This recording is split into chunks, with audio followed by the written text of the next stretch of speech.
Ang programang ito ay rated SPG. Striktong patnubay at gabay ng magulang ang kailangan. Maaaring may masiselang tema, lengguwahe, karahasan, sexual, horror o droga na hindi angkop sa mga bata.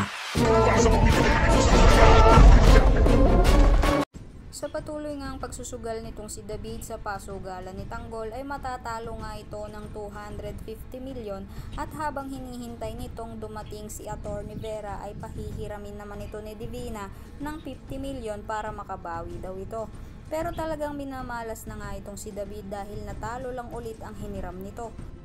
Kaya naman sa pagdating nitong si Atty. Vera ay ibibigay agad nito kay David ang titulo ng mga ari-arian ng kabalyero at agad nga itong iaabot ni David dito kay Divina at mamadaliin ito ni David na bigyan na daw siya nito ng pera para makapaglaro na daw ito ulit. Pero sinabi ni Divina dito na maghantay muna ito sandali at kailangan daw muna iyon ma-check kung totoo daw ba ang mga titulong ibinigay nito.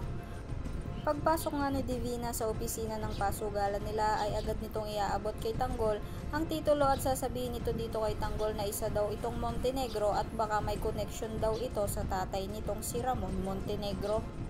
Pagkatingin nga ni Tanggol sa titulo ay baka sa mukha nito ang pagkalito dahil pangalan niya daw ang nakalagay sa titulo pero Montenegro ang nakalagay na apelido dito. Kaya naman agad nitong tatanungin si Divina kung sinong tao daw ang nag-abot nito sa kanya.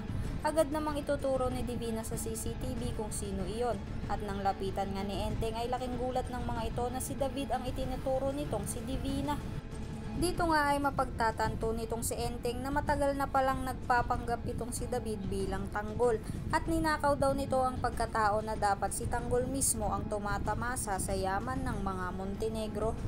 Sa kabilang banda, tinatawagan naman ni Ramon itong si Marites para sana tanungin kung nakausap na ba nito ang anak nitong si David, pero hindi ito sinasagot ni Marites. Samantala, dahil nga sa nakikita ni Tinding na hindi mapakali itong si Marites at hindi nito sinasagot ang telepono nito, ay tatanungin niya itong si Marites ano daw ba ang nangyayari dito. Agad namang sasabihin ni Marites kay Tinding na si Ramon daw ang tumatawag at kaya hindi niya ito sinasagot dahil tatanungin lang daw siya nito tungkol dito kay David.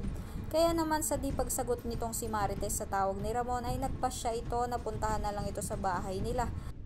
Kaya naman agad nitong pinaghanda ang mga tauhan nito dahil susugod daw ang mga ito sa San Dimas sa lugar nila Marites. Sa pagsugod nga ni Ramon dito kay Marites ay iisipin pa rin kaya ni Ramon ang pakiusap ni Marites dito na wag nitong sasaktan ng anak nitong si David o babaliwalay na lang ito ni Ramon at tutuluyan nga nito si David. Yan ang ating pakaaabangan.